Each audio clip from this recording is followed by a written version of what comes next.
In just a few seconds, we're going to dive deep into that first appointment and the ever crucial discovery questions that are the key to a successful beginning to a new client relationship.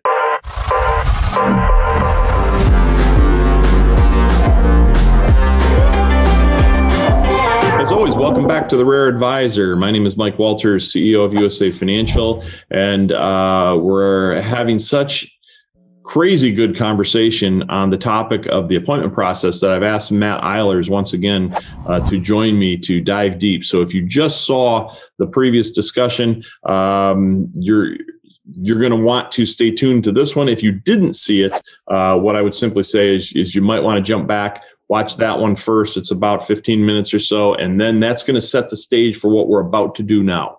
What I've asked Matt to share with you, because again, this is all about a supercharged business model based on recurring and repeatable events. And there's nothing more recurring and repeatable than the appointment process you use. It's your assembly line to bring clients into the firm, to bring new assets into the firm. And probably the most vital thing that you need to hone in on and really be a master of is the questions that you're using with the new consumer, with the prospect who's not yet a client, that sets the stage for the relationship. And Matt, I know you have multiple phases within that first appointment. 3 of those phases are hyper-focused around this questioning concept, and we know how crucial that is. So with that being said, I'd like to have you start walking us through maybe a quick restatement of the phases, but then the questions themselves. For sure. So in the last segment, we talked about those 3 phases being first and foremost the personal and intimate questions. So these are non-financial related types of questions. The second phase will be service related questions. We'll talk importantly, not product. So I said right. Service, not product. And then lastly, account related questions. And we'll talk about some examples of that. I think it's kind of ironic, Mike, because, the name of this show is The Rare Advisor. It's actually rare that most advisors do it this way, because most advisors are going through a hack job approach with no consistency of a Tommy Boy sales pitch in each meeting. Which, if you want to hear in more detail on that in the last segment, go and take a listen. We talk about what not to do. So it's incredibly a big deal for us to have this be a refreshing process. And what we find is that is accomplished through asking good discovery questions about them as a person. And where we've spent a tremendous amount of time over the years, working on our own businesses and our own development is in the Strategic Coach Program with Dan Sullivan. Yep. And I know, Mike, you've been a longtime member of that program. I've been a member for a number of years now. And one of the things that we work with and coach with the advisors that was born in that program is the R factor question. And I think this literally is one of the secret ingredients to having a better first appointment. If you can get really good at asking the R factor question, which we'll talk about how to do that here in a moment, it's going to set you up to be able to have a very meaty conversation about what actually matters to them and not us leading questions that matter to us. In fact, this thing's so universal, it can be used in financial services. Heck, you can use it with your wife. I do. She hasn't figured it out yet, so I got that going for you. When that comes, I'll be ready. Hopefully she's not watching. That's right. This conversation, right? That's right, yeah. So let's talk about the question, Mike, the R factor question. And it's us. We're trying to get them to reminisce about the future in a nutshell. That's what we're doing. So, if I was to ask you, Mike, Mike, let's say you and I are sitting here 3 years from today. What has to have happened over that period of time for you to feel happy or better with your progress? Right. And then zip it. Yep. And they might say, well, what do you mean? Like financially or personally? And I'll just say, everything. Tell me, like, if we're having this conversation in 3 years, what has to happen for you to feel happy or better with your progress? And then I'm quiet again. Right. And I want to, and there might be 5 to 10 seconds of a little bit of uncomfortable silence as they are trying to figure out what you just asked them, because nobody's asked them that before. Remember, it's rare that people actually do this and that they actually differentiate. They're going to be thinking in their minds, okay, well, what do I want those next 3 years to look like? And what they're going to serve up to you are three things that you as the advisor need to sort out from their answers. And that's dangers, opportunities, and strengths. We call it DOS, or Dan Sullivan calls it DOS. So as part of the DOS process, the R factor question reveals those DOS items. Right. So for me, when I ask this question, I've got pen and paper that I'm usually scribbling notes. I write down a D, a O, and an S right there. And as I hear something that's an opportunity in their minds, I'm going to write notes down. If I hear something that's a danger, I'm going to write it next to the D, and so on and so forth. What you're going to see as you get really good at asking this question, what occurs is most often the first stuff that's served up to you are the opportunities.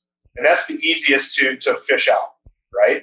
They're going to start to tell you about how they're looking to retire in 18 months. They're going to sell a business. They're going to purchase a property. A daughter's getting married. There's a graduation here. All these different things, all these goals, milestones. Those are all the opportunities, if you will. We want to get them rolling on that and continue to pull that out of them as much as we can. And if we can get them to talk about that stuff, again, we're not talking about their money yet. We're talking about what has to happen for them to be happy in the next 3 years. Yeah. Let's get as much of that out of them as we can and fill up that opportunity category. If we've done that well, uncovering the dangers can be quite easy. So let's say, Mike, you just give me a bunch of great information about what you want the next 3 years to look like. And you've painted this picture and you've hit all these different things. Now all I do is say to you, well, Mike, tell me, when you wake up at 3 a.m. and your mind's racing, what are the things that are popping into your mind that can prevent all of that stuff from happening? Right. What are the dangers? What are those challenges that are keeping you up at night that could prevent this from taking place? And what is going to happen here is they're going to start to tell you the things that they're nervous about, the things they have anxiety about, the things that they're scared of taking place. And now your job as an advisor is very simple. If you can deliver a plan or a collection of services that helps them get to those opportunities and mitigates as many of the risks as possible getting there, and then also eliminates those dangers and tries to reduce all the risk of that happening, you are going to be their life coach forever, essentially. If you can show them the roadmap of how exactly they get there, sold. Yeah, and what my experience with the R factor question is, you've laid all of that out, Matt, is this is likely why they're sitting in front of you in the first place. They just didn't actually know how to articulate that. So, most people, generally speaking, let's say you're the point in time in which you're bringing on a new client, they're likely either rapidly approaching retirement, have just become retired, or something in retirement isn't going right. Those are kind of the three times or the three issues that probably spur them to think, okay, I likely need a different financial advisor. So the fact that their existing financial advisor has never gone down this path is one of the reasons they're actually sitting there in front of you, because they were a product peddler and they were just kind of whipping things out, and they didn't really take the time to figure out what is the purpose of all of this.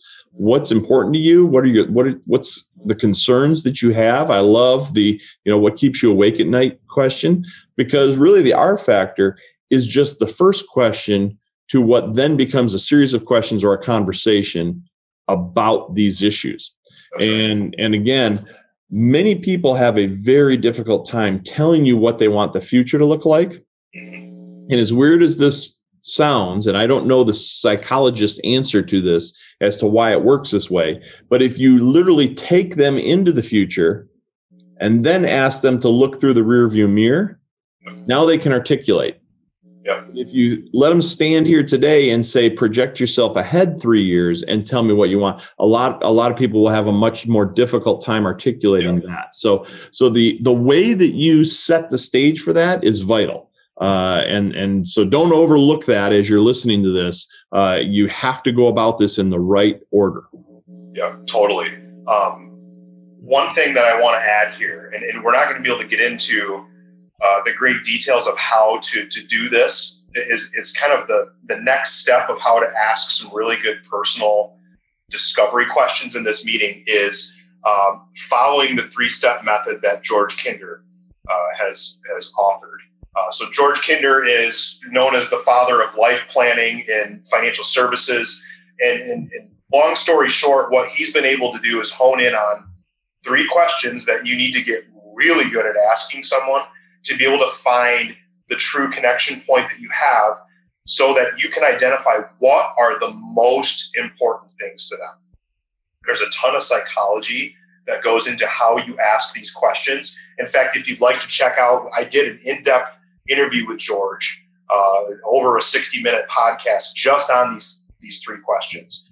You can find that at advisorelevation.com. It's also part of our Advisor Advancement Network. So wherever you consume your media, iTunes or online, if you go to Advisor Elevation or Advisor Advancement, you'll find that episode. On top of that, too, I also have a different episode that just talks through some of the best questions to ask in a first appointment. We get into 60 minutes of in-depth talk around some of these things. So if this is scratching the surface for you, is something you want to dive deeper, please go and consume that. It's totally complimentary for you, and we'll get into the weeds on it. But Mike, yeah, and as long as you're mentioning that, I should also say there's a wealth of information that we publish on these topics. So obviously, if you are already affiliated with USA Financial, you're aware of this. If you're not, talk to the business development team here. They have, these discovery questions. We're just giving you the very, very basic elements. We have a whole catalog of discovery type questions that can be used based upon how the consumer responds to certain things or what it is that's important to them. So this is not this is kind of a small isolated conversation within a much bigger story. Yeah, tip of the iceberg for sure. Yeah, definitely. So, Matt, with the time that we have left here today, yep. If you could, we know how important the discovery questions are, and they're probably the most important, quite honestly. But there are 2 other stages in there. We've got the service questions, and then we also have the what's the last one? Account questions. I'm sorry, thank you. It's the account questions. If you could kind of position those for us quickly here. Sure. So, service questions. It's funny.